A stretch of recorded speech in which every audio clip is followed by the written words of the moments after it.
Les habíamos anunciado que estamos con un experto, precisamente, porque cuando estas circunstancias suceden, nosotros apelamos a los expertos, pero es para recordarnos lo que probablemente hemos oído en infinidad de ocasiones. Hernando Tavera está con nosotros, ya le dimos la bienvenida, y la pregunta es la siguiente. Mucha gente dice, estamos hablando de 11 heridos, estamos hablando de un fallecido, estamos hablando de un sismo de magnitud 8, que podría haber tenido un impacto mucho mayor, pero ¿cuáles han sido estas características que han neutralizado de alguna manera el efecto que pudo haber producido en una tragedia de gran magnitud? Yo creo que podemos resumir en tres características importantes el sismo de la madrugada. El primero de ellos es de que ha ocurrido una profundidad bastante importante. Estamos hablando de 100 kilómetros. 135 kilómetros, lo que hemos recalculado al final, ¿no? Y esto ha permitido, pues obviamente, que por la distancia las ondas se atenúen para llegar a la superficie. Significa que la intensidad del sacudimiento probablemente pues, no refleja lo que corresponde a un sismo de estas magnitudes. Y la intensidad que ha sido... Y el otro ha sido, perdóneme, el otro ha sido el hecho de que al ser de una profundidad intermedia, el radio de percepción del sacudimiento del suelo se ha incrementado bastante.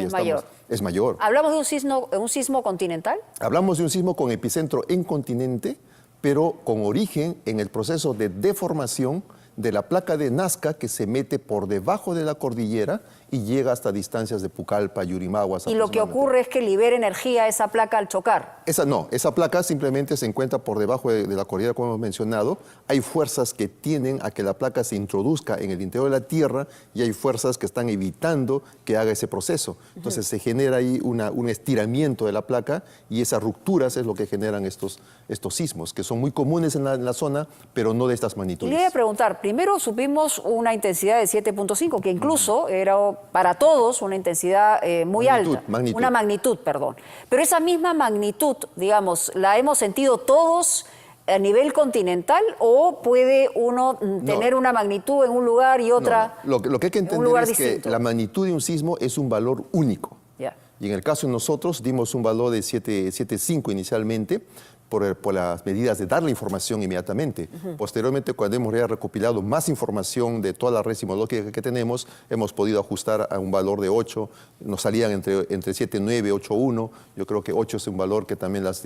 Ahora, este sismo, digamos, el epicentro ha sido en el Alto Amazonas. Exactamente. Digamos, a una distancia mayor respecto a Lima, a la costa. ¿Por qué le hemos sentido de una manera tan intensa? Porque lo hemos sentido de manera intensa y también ha durado muchísimo. Lo que hay que entender aquí es, por ejemplo, supongamos que está la superficie de la Tierra y yo tengo una lámpara, una linterna. Si la acerco mucho a la base de la superficie, el haz de luz que se forma es muy pequeño. Significa que un sismo superficial tiene un área de percepción y un área de daño bastante pequeño. Pero si la linterna la bajo a mayor profundidad, obviamente el haz de luz va a crecer. Y esto hace de que el sismo sea percibido a distancias tan grandes como el caso de Lima. Y en la zona del epicentro, entonces, no hay muchas casas, que esto ha podido sí generar una tragedia mayor, afortunadamente, ¿no? Todas las localidades que han sido tan cercanas al epicentro no tienen mucha población, no tienen mucho crecimiento de viviendas, entonces eso sí favorable. Y hablando de la capital y de la costa, porque se ha hablado mucho del silencio sísmico,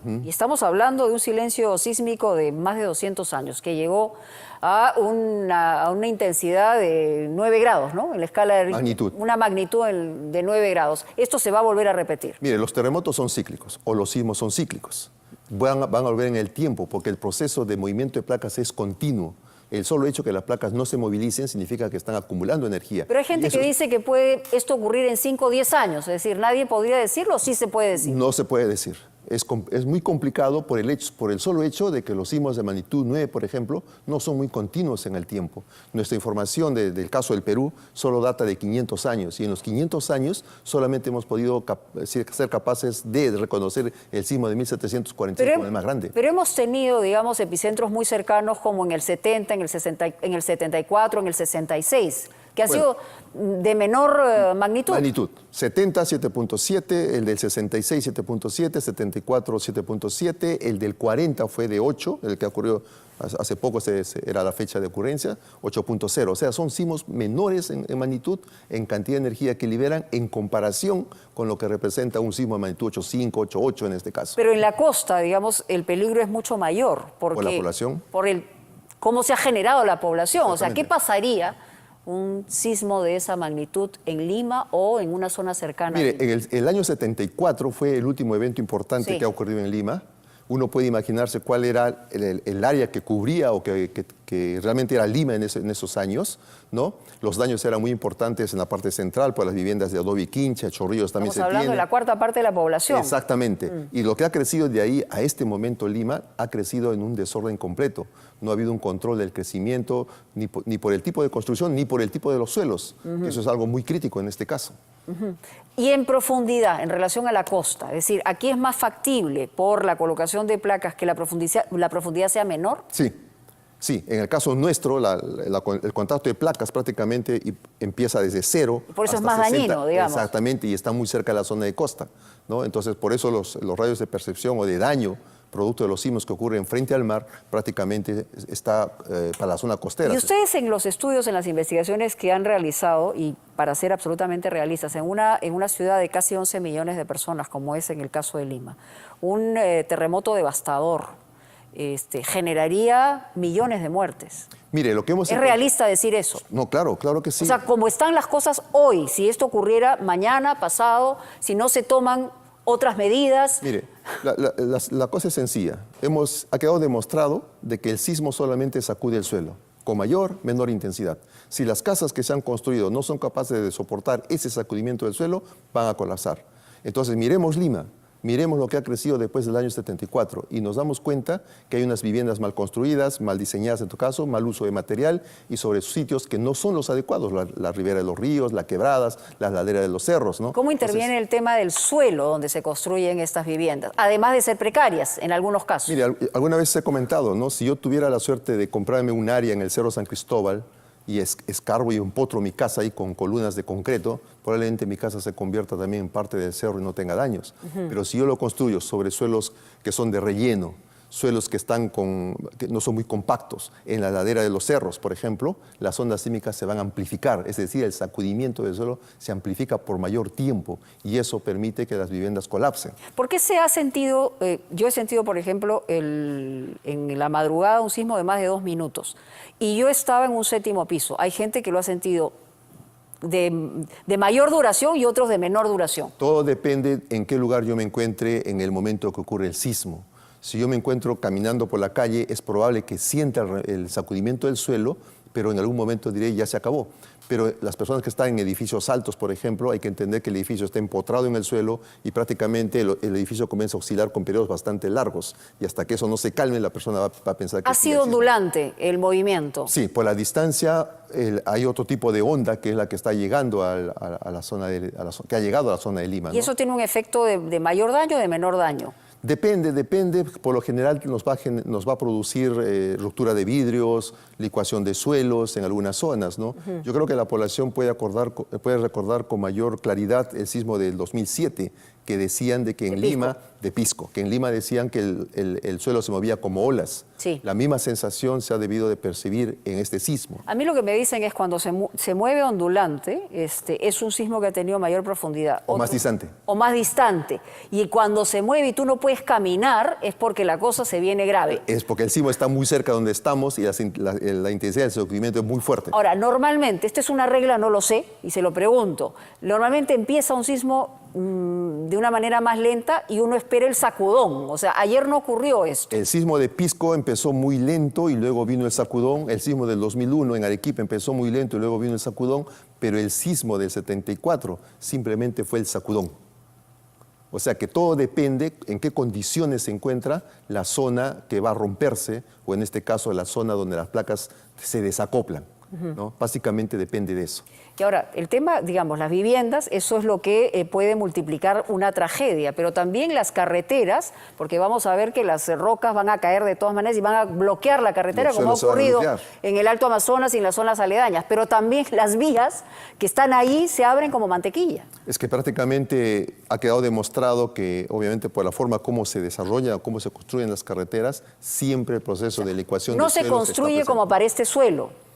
Yo creo que... O para esta geografía. Exactamente. Nuestra morfología es muy heterogénea y es difícil llegar a la roca y sobre la roca poner la carretera. Entonces tenemos que igualarla con material de tierra que traemos, la compactamos con diferentes técnicas de ingeniería, ¿no? Pero obviamente el tiempo nos demuestra de que hay muchas cosas todavía que hay que aprender. Ingeniero, sin aterrar a la gente, lo que hay que tener claro es que en cualquier momento puede venir un terremotazo.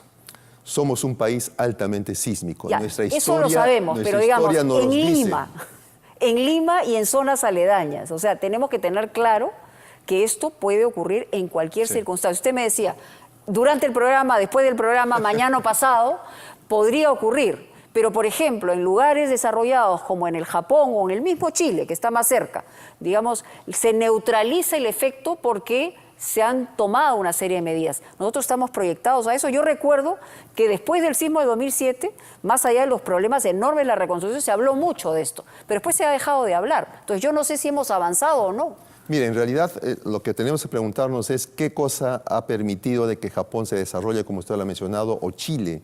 Y si nos retrocedemos unos 50 años atrás, ambos países han tenido más de una veintena de terremotos importantes. Con cada terremoto han aprendido a construir y la población ha aprendido a comportarse, ¿no? En el caso nuestro, no hay terremotos importantes hace muchos años, ¿no? O sea que no hay manera cómo rescatar la experiencia que ellos han vivido para tener una mejor cultura de prevención. Hay que tener más terremotos para estar, digamos, más alerta a una circunstancia de este tipo. Nos olvidamos fácilmente. Aprendemos a construir y aprendemos a tener una mejor cultura. Somos una población que olvidamos muy fácilmente las cosas que ocurren en el O lo dejamos a la divinidad, ¿no? Y cada vez que ocurre un terremoto pensamos que es la primera vez que ocurre. Últimas preguntas. El Perú, se habló también hace algunos años sobre este sistema que podía prevenir unos segundos antes y alertar a la población 30 o 40 segundos. Esto lo tiene México, lo tienen algunos otros países. ¿Es posible tenerlo Mire, en la costa? México tiene una situación geodinámica muy similar a la del Perú. Estamos trabajando en establecer ese sistema para el Perú. Tenemos reuniones continuas, últimamente más aceleradas con INDECI, para lograr concretizar este objetivo. Pero algunos dicen que eso funciona mejor en una altura determinada, es decir, más cerca de la sierra que en la costa. No. Eso funciona mejor cuanto más alejados estemos del epicentro del sismo. Lo que ese sistema hace no es que me avisa que va a ocurrir un sismo, lo que me dice, me alerta el tiempo en el cual me va a llegar la onda sísmica que me va a afectar, que me va a sacudir el suelo. Y eso es... En el caso de Lima, Lima Centro, Plaza de Armas, estamos hablando del orden de los 4 o 5 segundos que tendríamos de alerta. O sea, casi nada. Pero para la ciudad de Ancash tendríamos mayor tiempo, para la ciudad de Pisco tendríamos mayor tiempo, ¿no? O sea, todo depende por ejemplo, qué tan lejano está la ciudad o el área urbana del epicentro del sismo. O sea, nosotros tendríamos 3 o 4 segundos, o máximo 5 segundos, pero el resto del país... Pero si se repite el sismo de Pisco, tendríamos alrededor de 25 segundos, 30 segundos. ¿Y México, con el sistema que tiene la Ciudad de México, cuánto tiene? ¿Cuál es, México, digamos, su margen? El sistema de alerta de México es para la Ciudad de México, que se encuentra a 400 kilómetros de la zona de costa. Entonces, para que la onda llegue desde la zona de costa a la Ciudad de México, tiene alrededor de 60 segundos. Pero la ciudad de Guerrero, la ciudad de Oaxaca, por ejemplo, o Oaxaca, el tiempo es mínimo, estamos hablando de 2 o 3 segundos. ¿no? O sea, todo depende qué tan lejos estamos del epicentro. Y México es especial porque sus suelos sobre el cual se levanta la ciudad son muy malos, son suelos que amplifican la onda 4, 5, 6 veces. Entonces, es por eso el interés, en este caso, del país. De todas maneras, es un sistema que nos ayudaría. Claro que sí. Claro que sí. No, definitivamente. La pregunta sería, ¿no? 3, 4 segundos, qué importante ¿Por qué? es. ¿De qué depende que lo coloquen? ¿Es un tema de dinero? ¿Es un tema de decisión política? ¿Dónde está la decisión política? La objeción. La decisión política ya fue tomada. Estamos trabajando nosotros en construir el proyecto en sí ya para hacerlo viable. ¿no? Tenemos el apoyo, obviamente, del Estado, tenemos el apoyo por la parte de Defensa Civil. Comenzar a trabajar. Es un trabajo en conjunto entre Defensa Civil, Instituto Geofísico del Perú y la Dirección de Geografía de la Marina de Guerra del Perú. Y estamos trabajando. La proyección, ¿para cuándo podríamos estar contando con un sistema que no nos va a salvar la vida? Porque nos va a salvar la vida, digamos, una serie de circunstancias y tiene que ver con la actitud de cada uno de nosotros como ciudadanos y dónde estemos, pero adicionalmente es una herramienta tecnológica que nos puede... ayudar, ¿no? ¿Cuánto tiempo? Está el mensaje de nuestro presidente que manifestó que para el Bicentenario deberíamos tener por lo menos el sistema ya establecido. Entonces, estamos trabajando con ese objetivo. Crucemos los dedos para que no haya ningún terremoto. Claro que sí. No creo. No creo. No.